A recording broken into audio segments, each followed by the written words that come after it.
महानगर रुद्रपुर के प्रतिष्ठित व्यापारी और समाजसेवी विजय भूषण गर्ग ने क्यों कहा आखिर मुझे फांसी दो। आइए जानते हैं, समझते हैं क्या है मामला।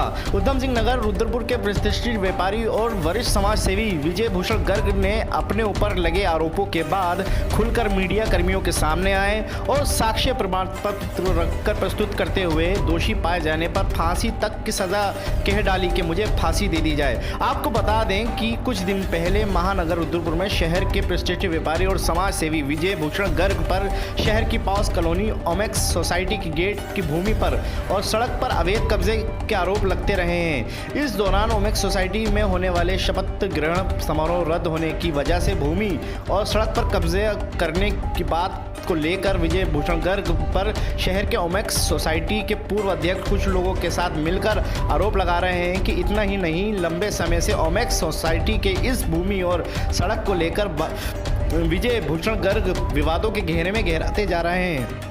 लेकिन अपने आरोपों पर विजय भूषण गर्ग ने कई साक्ष्य और प्रमाण पत्रों के साथ सामने आकर उन पर आरोप लगाने वालों को करारा जवाब दिया है और साथ ही अपने आप को दोषी करार होने पर फांसी तक की सजा देने की बात कह डाली है। गर्ग ने भूमि और सड़क को लेकर सरकारी आवंटन से लेकर तत्कालीन डीएम नीरज खैरवाल द्वारा जांच कर साक्ष्य प्रमाण पत्र होने के आधार पर उनके साक्ष्य में कार्रवाई की बात भी कही है।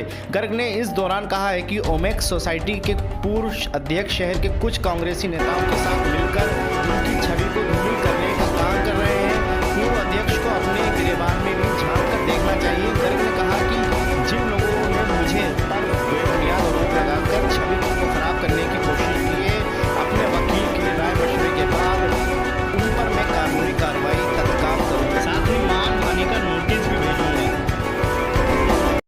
नमस्कार, मैं आपको बताऊंगा कि कुछ स्वार्थी लोगों के द्वारा लगातार मेरी छवि को धूमिल करने का प्रयास किया जा रहा है। उनकी मनोकामनाएं पूर्ण नहीं हो रही। अगर कुछ लोगों की कुछ अपेक्षाएं हैं और मैं उन अपेक्षाओं को पूरा नहीं कर रहा हूं, तो तरह तरह की चीज़ें, आरोप, मेरी बढ़ती हुई लोकप्रियता को देखकर लोग परेशान हो रहे हैं, मेरे व्यवसाय को देख के परेशान हो रहे हैं और छवि को धूमिल करने पर लगे हुए हैं। कारण क्या है कि ओमेक्स सोसाइटी के अंदर चुनाव हुए, कुछ बाज़ार से, शहर से, समाज से लोग यहाँ आके रहने लगे।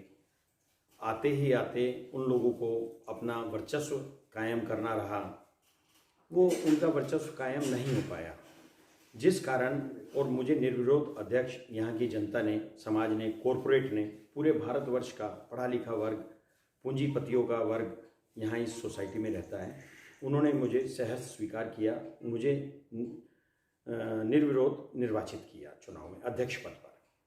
और जहाँ तक भूमाफिया की बात आती है, 2994 मीटर का एक भूखंड उत्तराखंड सरकार की सिडकुल कंपनी द्वारा मैंने क्रय किया। सिडकुल और ओमेक्स ने संयुक्त रूप से मिलकर हमारे पक्ष में, मेरे और मेरे पार्टनर सुरेंद्र सिंह ग्रोवर के पक्ष में लीज डीड निष्पादित कराई है। आप यहाँ चेक कर लें कि 2994 मीटर की जो रजिस्ट्री सिडकुल ने हमारे नाम पे कराई है, उसके अंदर यदि 1 इंच भी ज़मीन फालतू है तो सरकार चाहे मुझे फांसी की सज़ा दे तो भी मैं सहर्ष स्वीकार करूँगा। मेरे द्वारा मैं अपनी ज़मीन को बचा के रख लूँ, वो उतना ही बहुत है। मेरी रजिस्ट्री में आप देख सकते हैं कि उसके पूर्व में प्लॉट 2A डॉक्टर फुटेला का प्लॉट लिखा हुआ है और डॉक्टर फुटेला की रजिस्ट्री आप चेक कर लें, उसके पश्चिम में प्लॉट संख्या 1 विजय भूषण और सुरेंद्र सिंह का लिखा हुआ है। तो इसमें से सड़क और रास्ता और कब्जा, अतिक्रमण और भूमाफिया कहाँ से आ जाता है? आप सिडकुल से जांच करा लें। डीएम महोदय के यहाँ जन सुनवाई दिवस में लोगों ने आपत्ति प्रकट की, एप्लीकेशन दी। तहसीलदार, एसडीएम, एडीएम, डीएम, नगर पालिका, नगर निगम, मेयर, एमएनए, हल्द्वानी में टाउन एरिया प्लानिंग ऑफिस और मुख्यमंत्री portal, governor portal, Uttarakhand commissioner और चीफ सेक्रेटरी, इन तक सब जगहों पे लोगों ने कंप्लेंट की है मेरी छवि को धूमिल करने के लिए। पूरे प्रदेश में ये एक कोकस फैलाया गया, एक वर्चस्व की भाई ये ऐसे ज़मीन कब्जा कर ली।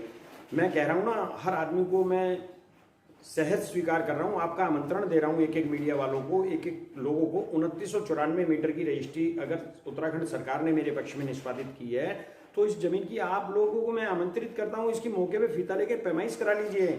अगर 1 इंच भी जमीन फालतू हो तो जो सजा कोई मुझे देगा मैं उसको सहज स्वीकार करने को तैयार हूं, मैं और मेरे पास में।